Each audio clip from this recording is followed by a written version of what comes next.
welcome back to the channel and welcome to today's video. I hope you're all doing really well. In today's video, we're going to be doing my budget update. I do these monthly videos, doing my budget update, going through all of my exact income, outgoings, expenses, debt, everything. I go through my spreadsheet that I sell over on Etsy, so the exact spreadsheet that I'm going to be using. I sell it over on Etsy, which you're more than welcome to download. I find it has transformed the way that I do my budget. I actually know how much money I'm going to have left over at the end of the month, if any, and then I can adjust my spending as such. And then I also go through at the end what money I put into separate pots and how I manage that. So I actually end up sticking to the budget more or less, rather than just having all my money in one place and then just spending it willy-nilly. I know how much money I have budgeted for each specific thing. This video is specific to me and my circumstances, my income, the way that I make money at the moment. I'm on my year off from work technically, and I'm technically a self-employed content creator at this moment in time before I go back to work next year. So this is obviously going to be unique to me, but I thought I would still continue to do it because you can apply this to whether you're self-employed, whether you're employed in a job, whether you're on maternity leave, whatever it might be. It's just a way of doing your personal finance. And I've got previous videos from when I wasn't self-employed, and then when I was doing it as a side hustle, and when I was just employed through my job. So you can look through the back catalogue of money videos, but this is just my circumstance at the moment. I hope you like it. Let me know, hit the like button if you do like these budget videos, and I'll continue to do them monthly. But yeah, for now, let's get into it. So just a little bit of background before we get into the spreadsheet and my incoming, outgoings and all of that. I just wanted to give my circumstance, because I know not everyone watches my channel religiously, and this might be the first video that someone's coming across. So I am a 26-year-old mum of two. I'm a civil servant by, that's my career job. I'm a civil servant, but I've just had a year off on maternity leave with my second baby, and I've decided to then now go on something called special unpaid leave, which is an extra year after you've had a baby on your maternity leave. In the civil service, I'm lucky enough to have the option to extend that almost, unpaid completely, year off, to spend time with the kids, and obviously with the cost of childcare and all that kind of stuff, it just made sense for us to do that. Plus, I've worked really hard to build up my platform on YouTube and on Instagram, so that content creation does actually make me enough money to be able to stay off of work for an extra year, which is just, that was my dream when we were trying for a second baby. I was if it could get to the point where this could sustain me for a year, then I could get to have an extra year off on top of maternity leave. That was my absolute goal, and I'm still flabbergasted, pinching myself that I actually achieved that. Okay, so I've got my laptop here, and I'm gonna do a little screen recording, and I'm gonna go through all of my income, all of my outgoings, expenses, joint expenses, savings, all of that good stuff, like I always do. First up, looking at August. Last month, I only made 2,700. I say only, that's still a really decent income for me. But 2,700 is what I got last month. This month, however, I have got more, so I've got £3,300. Obviously, I also then pay tax on that myself, so I take 10% of that away for tax.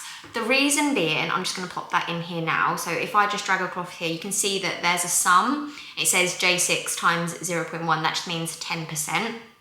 If you times it by 0.1, that makes 10%. I'm just going to drag that across, and the formula will make the same thing happen for September. So that's how that works, by the way, if anyone does download this spreadsheet and then wants to add in the tax layer, because I don't think the spreadsheet that I've got adds in the tax layer, because obviously if you're employed, which generally most people are, if you're self-employed it's different, but if you're employed, tax is taken off of your payslip automatically, so you don't have to worry about this kind of stuff. It's an extra layer of admin when you're self-employed, but obviously it works out all right, because in my case, I am only paying 10% tax on the money that I earn through dividends, because I'm not employed, and it's not PAYE, it's not, I don't have a payslip or anything like that. It's literally just I transfer money from one account to the other, and any money I transfer I pay myself in dividends, and that's why it's 10% tax rather than your standard 20% income tax. But what I do also pay, which isn't on this spreadsheet, which you can't see, is corporation tax. So the company pays corporation tax, and then I also pay dividend tax. So it actually kind of works out to a 30% tax.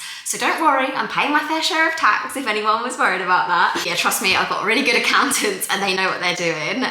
So anyway, yeah, I've got my 3,300 minus the 330 that comes off from tax. I also have my child benefit, which everyone gets, by the way. Everyone gets child benefit, and I've got 2 kids, so I get £170.20. Everyone gets child benefit unless you earn over the threshold, which I think is 60,000 or 50,000 maybe, which I'm nowhere near. And once you start earning over that amount, you have to start paying it back in increments, like proportionally to how much you earn over that amount. I don't earn over that amount, so I'm in the clear. £170.20, but then that goes straight into the kids' ISAs. And I mentioned this last time, and a few people said that they do exactly the same thing, which I thought was amazing. Other people said that they hadn't even thought of doing something like this. And essentially, if you don't know what an ISA is, it's an individual savings account, I think it stands for.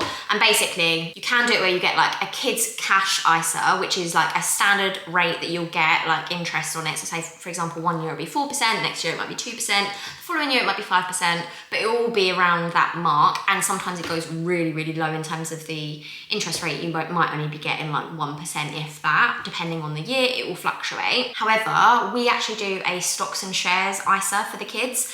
So they've each got their own stocks and shares ISA, and then their money is invested into the stock market. And I'm no pro at stocks, shares, all that kind of stuff. What I do know is if you put money into the stock market, just a general like ETF or index fund, which just means a collection of lots of different companies. For example, the FTSE 100, you've probably heard of that, or the S&P 500. They're like standard stocks from the UK, from America. If you put money in when your baby is 0 and then you don't take money out until they're 18, that money is more than likely, very, very likely to have grown exponentially, more so than it would in a savings account.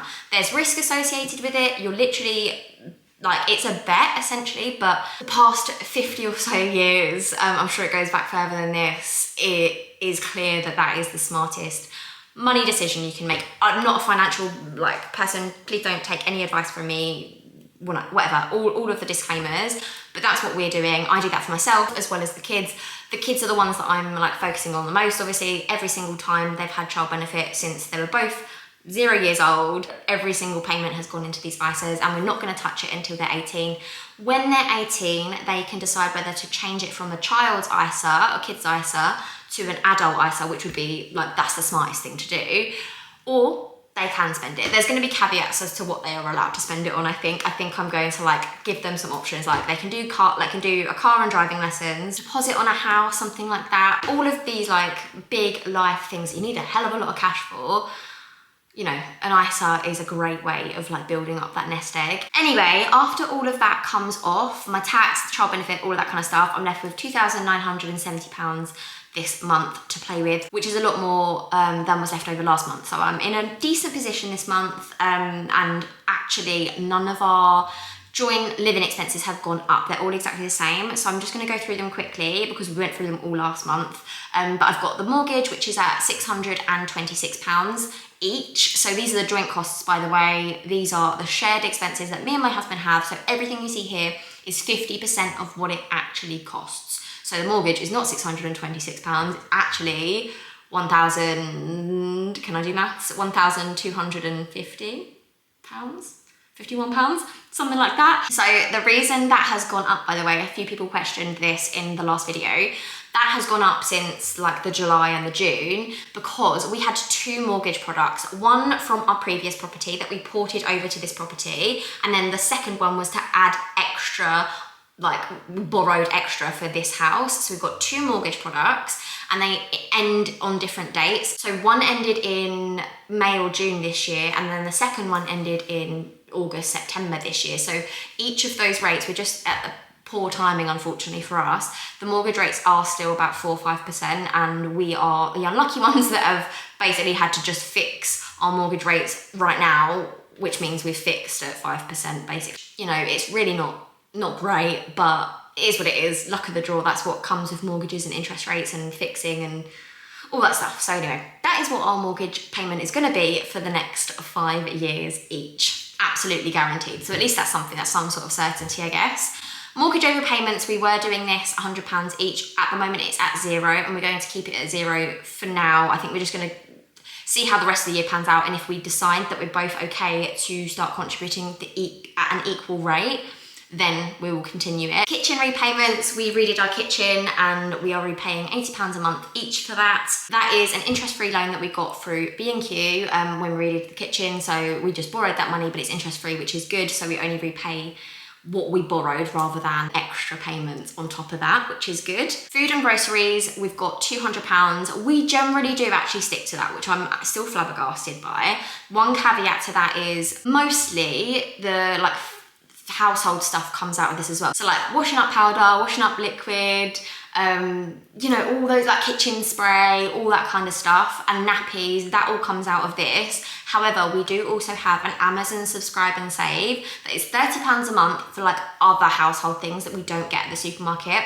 That includes toilet rolls, we get those on Amazon subscribe and save. That also includes baby wipes, best baby wipes ever. We buy them in massive bulk and get them on Amazon subscribe and save. And then also, well, there's a few things, kitchen rolls on there as well. Again, Amazon subscribe and save.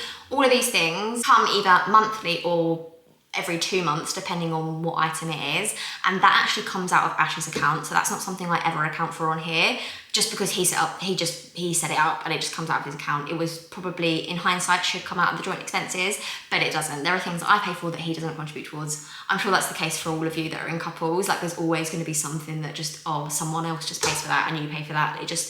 It averages out over the course of a few years. Then moving down to water, £33, gas and electric, £100.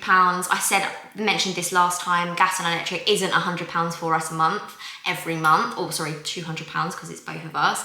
But then the excess goes on our account, and then when it comes to winter, when we are putting the heating on, we have money on our account ready to pay for when the bills do go up. And then we're always actually in credit on that account rather than in debt on that account, which is such a bad position to be in. Remember when in like 2022, when the price hikes went up massively, that was so bad for us. We literally were in debt by like £900 on the gas and electric because we didn't even realise we were going over. They didn't tell us until it got to the point where we were like in £900 of debt, and we were like that was so bad. We were like, we were never going to get in that position again. So we actually track it. Again, this is something that Ash does. Like, he tracks it, make sure that we're always in credit on that account. We've got a good amount, I don't even know how much it is, but a good amount stored away for the winter months, so we'll be all right. Home insurance is £10 each. Life insurance is £14 each. Internet is £15 each. TV license is £15.90 each, I think, at the moment. However, it's not for the whole year. I think it's just like 6 monthly or something. Like, you don't pay for half the year and then you pay a bit more for half a year. I don't know, TV license is really weird. The only reason we even started getting the TV licenses again is because we started using BBC iPlayer. Council tax is £83 a month each, and then childcare at the moment for us is £160 a month each. I genuinely can't believe how low this childcare bill is, and I know that like there's a load of contention about childcare bills and what the free hours actually entail and the tax-free childcare, and it's all very confusing. Again, I did a video on this in the first part of 2024, so if you wanted to watch that video and get a bit of background about what the childcare system is like in England, I think it's specific to England rather than the whole of the UK, I think. Look, it's not a perfect system by any means, but in comparison to what I was paying, look, George went to nursery a lot more when I was working full-time. We went to nursery literally 8 AM till 6 PM, Monday to Thursday, sorry. And I was paying we were paying, it was a joint expense, £1,200 a month. It was double our mortgage at the time because our old house, our mortgage was like very, very affordable in comparison to now. Yeah, our childcare bill has gone down so much since we've got the funding, the tax-free childcare. Obviously George goes to nursery lesson stuff now, but £160 each in comparison to the £600 each we were paying. It's just amazing, and I'm really, really glad that now it's not just for 3 and 4 year olds that's come in, it's actually lowered to like 9-month-olds. I think is it 9-month-olds now get 15 hours free? I can't remember. In that video, I did my research and actually did remember all the details. So watch that video if you're interested. Then there's just a few little subscriptions like Office 365, £4, Spotify is £4.50 each. Our security systems come to £16.50 each because we've got like ring doorbell and then security systems all in the house and on the doors and stuff. And then George's swimming lessons are £30 each because we do them, like he does like a course of swimming, and we pay for it like outright every 10 weeks or whatever it is. All in all, again, that is £1,391.90 for the joint expenses. Some of the things I didn't mention on these expenses, these joint expenses, are things like pet insurance and pet food. Again, the pet food comes on Subscribe and Save from Pets at Home. We get that delivered, and that comes from Ash's account. And then also the pet insurance comes from Ash's account again because he set that up ages ago, and it just so happened that was from his account. I haven't mentioned maybe putting it on the joint account, maybe I should, but yeah, that's just what ended up happening. Scrolling down to personal expenses, again, these are going to stay the same. Petrol £200, fitness class £36, and then we've got a holiday payment for 2025, which is £111. That is something that we're both paying. I'm paying £111 for my half of the holiday, and Ash is paying for £111 of his half of the holiday. That is for a family friend's wedding, which I'm really excited about. We're going on in June next year, I think. But yeah, that is everything on my personal expenses. So that's another £347. On my investing, I didn't put anything into my investments last month because I had less to play with. But this month, I would really like to put in £200 to my investments. Again, when it comes to investments, it's a stocks and shares ISA, very similar to the one that I've got for the kids, but I do my own one on Trading 212. I just invest into very safe and steady ETFs or index funds, they're like commonly known as, and again, that's like a collection of stocks and shares all in one place. Like I don't invest in individual stocks like Tesla or anything like that, because if that then plummeted, like it's a lot more risky doing that. So it's like a diversified like portfolio. Basically, a financial advisor advised me on it, and I just said, right, okay, I'll do exactly that. And that's what I try and do whenever I do invest. I'll invest into that stocks and shares ISA that I've got on Trading 212. Moving on to my savings, this is where I put my money that's left over in my current account after all of my bills that come out. I put into my Monzo account, which is just an app. It's a separate bank account, but there's an app where you can separate all of your different pots of money, and you gain interest on those pots of savings if you put them away for long enough. It's such a good option for someone that's like visual like me, and having them all compartmentalized makes me so happy knowing that I know I've got £100 worth of money to spend on birthdays. I know I've got 30 quid to spend on getting my hair done. I know I've got £50 to buy a new pair of jeans. Do you know what I mean? So it's really, really nice having everything compartmentalized, and it's an extra layer before you actually spend the money, which I find very, very helpful. So my emergency fund, I'm going to try and keep at £100, not £1,000, £100. I'm going to try and build that up to like a good like £2,000 or something. I feel like is a really good round number to have just on hand if you need it. For me, £2,000 makes sense because my outgoings, my joint outgoings are like 1,400, and then my personal expenses are almost 400, so that's 1,800 already. So then that's an extra £200 for other bits and bobs. So say like I didn't make any money, everything just went terrible, I've already got £2,000 on hand, which is like a month's worth of expenses, like, you know, essential expenses for me. So that's why I'm trying to build that pot of money up to £2,000. Car maintenance, this is things for like MOT or if I need a new tyre or something like that. Because I've got a decent amount coming in this month, I'm going to put £50 for that one at least. New car, again, I've said this last month, I'm not actually looking for a new car, but I want to start saving for a new car for when that time comes, because again, I really don't want to get into debt. I've mentioned this last time, I've been in debt, I've got out of debt, and I really would love to not get into debt again. Obviously, there are certain things that I've got debt for, which like holiday payments and kitchen repayments, but they are not, they're interest-free debt, and which is like my nice version of debt, I guess. But realistically, I'd like to be in a position where I can save up for stuff and then pay for stuff rather than getting something and then paying it on the back end. That's just how I prefer to do it, because I've done it the other way around and it's so stressful, and it's just, for me, it's not worth the new thing if I can't actually afford it. Anyway, the new car, I'm going to put £50 towards that. I don't know what this column is, that's just nothing.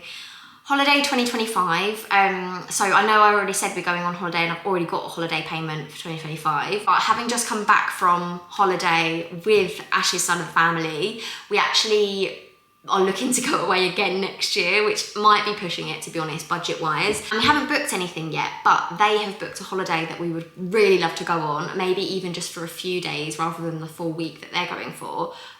So I think I'm going to try and start saving towards that, so that when it gets to a point where we book it, we've got some money aside for it already. I'm gonna say 175 because I think the payments were £350 like every month from if we booked it like in a couple of months' time. So I've popped that there. We'll see how that fares for the rest of the year. But for now, I've got the money this month to do it, thankfully. For Christmas, I'm gonna do £100 a month like I try and do every month. I would say though, I probably overestimate how much things are gonna cost, whereas Ash underestimates how much things are gonna cost. So it is always somewhere in the middle, but it does mean that I end up saving way more than I need to. When it comes to how much I save towards Christmas, it's probably over-egging it a bit. But I would way rather be in that position if I'm in a lucky financial position to be able to do that. Why wouldn't I? Because then when it comes to Christmas, the stress isn't there. Look, I know that is not something that everyone has the luxury of doing, but if I have the spare cash and I don't need it for something else, why wouldn't I? That's just my mentality. I'd rather do that than buy new clothes every month, if that makes sense. Like it's just how my brain works anyway. For birthdays, I'm gonna put £100. It's my son's birthday this month, although I've pretty much bought everything that I need to buy, I think, but there was bound to be extra things like cake and all that kind of stuff, maybe some balloons and stuff. We've got most of the presents, and then for the birthday party and stuff, we've paid the bulk of that, I believe. And for, in terms of like the birthday, like how we've split that, Ash has bought the party, I've bought the presents, and it's basically worked out even. We're doing him a soft play party, all of his friends from nursery, we're gonna get a cake from Sainsbury's, and I've budgeted £150, or I think actually it came to £160 for his presents, and I'm stopping right there. I'm not gonna buy any more. There are loads more things that I see every day that I'm like, oh, I wish I could get that for him, but I'm stopping myself. He's got enough. That's plenty. That's definitely more than he would ever dream of. So I'm gonna stop myself there. Plus Christmas is around the corner, isn't it, really? If you think about it, it's in 3 months, Christmas. So anything that I see from now that I think, oh, George would love, that's going on the Christmas list. Then I mentioned this last month again, but Japan 2030, which I know is an insanely long time away, but a trip to Japan in 2030 is something that I'd really love to do. And yeah, if I put away £50 a month every month, from now until then, I'll have a solid amount to actually make this trip a reality, which would be just like the trip of a lifetime. So yeah, I'm gonna put £50 there. And then Download 2025 is a music festival we went to with George this year, and it was so much fun. And instead of it just being like a big payment on the month, I thought I'd just put £20 a month away so that I can just, it's not even an issue when it comes to it. And then all of the things you can see here are like monthly spending money, like things that I actually want to spend during the month. I also put these into Monzo pots, but these are like more easily accessible Monzo pots that don't gain interest, but they're still like categorized out. And then for me, like things like days out with the kids, if I put £50, I know that I've only got £50 on days out, so I know that each day out can only cost, whatever. You know what, I'm actually gonna bump that up to 75 because days out are expensive, aren't they? They really are. The hair, I'm gonna put £10 a month. I tend to do like £10 a month and then get my hair done every like 3 months maybe. If I wanted to like buy a new thing of, I think I bought a new thing of conditioner last month. That was because I had £30 in the hair like category left over for like a really bougie conditioner that I wanted. So, depending on how much money I earn that month, I'll probably put more things into luxuries like hair and like getting my nails done and things like that. Last month I got my nails done because we went on holiday. I don't think I'm gonna get them done again because they really do need infilling. I'm just like, I just don't know whether it's worth the upkeep, to be honest. So I don't know. We'll see how we're going. So for kids' clothes, the kids do need a few new clothes, but I have actually just sold Hallie's bouncer. So my vintage balance has got like 100 quid in it. So again, I think I'm just gonna be able to use that. I will be selfish though and say, I do need some new jeans and I need some new underwear, and every time I've bought jeans from Vinted, they've been almost perfect but not quite perfect, and it's just really frustrating me every time I buy something that it's not quite exactly what I want. And I tried on some jeans from M&S and I really want them, so I'm gonna budget myself a new pair of jeans, some underwear, just the basics I need. So I'm gonna put myself a good, it's gonna be like £40 for the jeans. Okay, so that's probably gonna be a good £70, I'd say. So that's where we are with that. Eating out and takeaways, you know what, I'm gonna bump it up to like 40 quid this month because sometimes you just need a takeaway. You know what, I'm actually gonna bump up the hair to £50 because that means I can get a shampoo as well, a nice shampoo that matches the conditioner that I bought. Anyway, I know this is way too much info, but this is just me literally figuring everything out as I go. Anyway, after all of that, after allocating all of that money aside and being very honest on here, like saying that I'm not saying that I'm the best saver in the world. Like I am getting my hair done, I want to buy a nice shampoo, want to get new clothes, like all of that kind of stuff. Obviously, I'm in a position this month where I've got the income to do it, and that's my number one rule is if I've got the money, I'll spend it how I like. But if I don't have the money, I won't do things like that. As I've like shown in the past few months anyway. So anyway, after all of that, it means I've got £101 and 10p left over, and that will just stay in my current account for ad hoc things, like parking or whatever. Do you know what I mean? Like the stuff that just randomly comes out of your account. But I will be careful. I'm still not going to be buying like coffees out on the go, you know, just spending willy-nilly. But yeah, things like days out, soft play, any activities I do with the kids generally comes out of that pot of money. Obviously, if I go over that, I have got a little bit of extra cash this month, which is good. But yeah, that is my income and all of my expenses, all of my savings this month. That is what my bank balance is going to be looking like. Okay, so that is going to wrap up today's video. I hope you enjoyed it. I hope you found it useful. Like I said, the spreadsheet that I use, I sell over on Etsy. So if you go down into the description box, I'll link the exact spreadsheet so you can do this for your own finances if you find that helpful. Highly recommend using an app like Monzo or Hyperjar, another one that I've used in the past. They're both fantastic apps to separate your money out into different pots or jars. I think Starling also do one. There's so many different options, but an app like that I find particularly helpful. If there's anything that I didn't mention in the video that you want me to like touch upon next month, then let me know down in the comments. I'll go through the comments before I film next month's video, or at least I'll try to, and that way I can hopefully like address some of the things. But yeah, for now guys, I'm going to love you and leave you, and I'm gonna see you in the next one. Bye! 'Cause you glue all the pieces back together. Yeah, you take all my wrongs and make them better. Yeah, you're making me wanna try forever. And I feel so free, oh my sweet baby.